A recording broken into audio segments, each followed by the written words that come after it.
आचार्य नरेंद्र देव जी, जिन्होंने समाजवादी आंदोलन को आगे बढ़ाया। आचार्य नरेंद्र देव जी ने समाजवादी आंदोलन को नई दिशा देने का काम किया था। समाजवादियों को बहुत कुछ सीखना है उनके जीवन से। उन्होंने जीवन में जो सिद्धांत दिए हैं उनसे हर बार हम लोग इसीलिए आते हैं कि उन्हें याद कर कर के संकल्प लेते हैं। प्रदेश और देश की जितनी भी समस्याएं हैं, चाहे हमारे समाज की हो,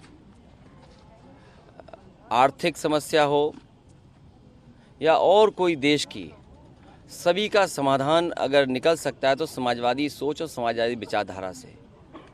और इस संकल्प को दोहराते हैं। हमारी कोशिश रहेगी कि आचार्य नरेंद्र देव जी, डॉक्टर राम मनोहर लोहिया, बाबा साहब भीमराव अम्बेडकर और नेताजी ने जो समाजवादी रास्ता दिखाया है उसके लिए संकल्प लेकर के चलते रहेंगे। ग्राउंड ब्रेकिंग सेरेमनी के लिए क्या कहेंगे सर? पीएम आ रहे हैं आज यहाँ पे 10 लाख करोड़ रुपए प्रोजेक्ट को धरातल उतारना।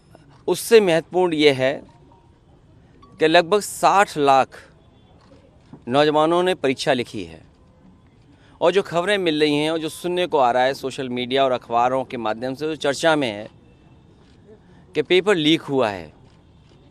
मान लीजिए उसमें 1 लाख बच्चे 100% नंबर पा गए या 10 लाख बच्चे बहुत अच्छे नंबर पा गए, तो क्या सरकार उन सबको नौकरी देगी? और 50 लाख कोई छोटा संख्या नहीं है। उनसे 5 परिवार के सदस्य जुड़े हैं। तो जो लोग कह रहे हैं कि उनकी सरकार में ये सुरक्षित और बहुत ही सुरक्षा कड़ी में परीक्षा हुई हैं, तो क्या 2.5 करोड़ परिवारों के साथ धोखा नहीं है? और यही 2.5 करोड़ लोग भारतीय जनता पार्टी को उखाड़ फेंकेंगे। सर क्या कहेंगे सर, न्याय यात्रा में आप शामिल हो रहे हैं, कल रायबरेली पहुंच रहे न्याय यात्रा कांग्रेस की?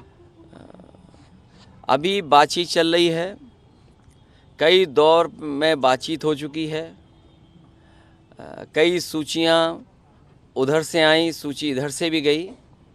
जिस समय सीटों का बंटवारा हो जाएगा, समाजवादी पार्टी उनके न्याय यात्रा में शामिल हो जाएगी। कांग्रेस के प्रभारी कह रहे हैं सर कि हम मायावती के संपर्क में है, बातचीत। देखिए, उन बातों को मैं नहीं दोहराना चाहता हूँ। किसी दल का किससे बातचीत है मैं नहीं दोहराना चाहता हूँ।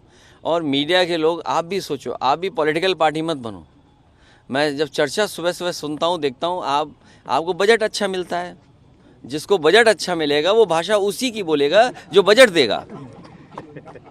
कहीं ऐसा ना हो कि कुछ ऐसे फैसले आ जाएं तो आपका चैनल की क्रेडिबिलिटी क्या बचेगी, या जो लोग ज्ञान दे रहे हैं उनकी क्रेडिबिलिटी क्या बचेगी?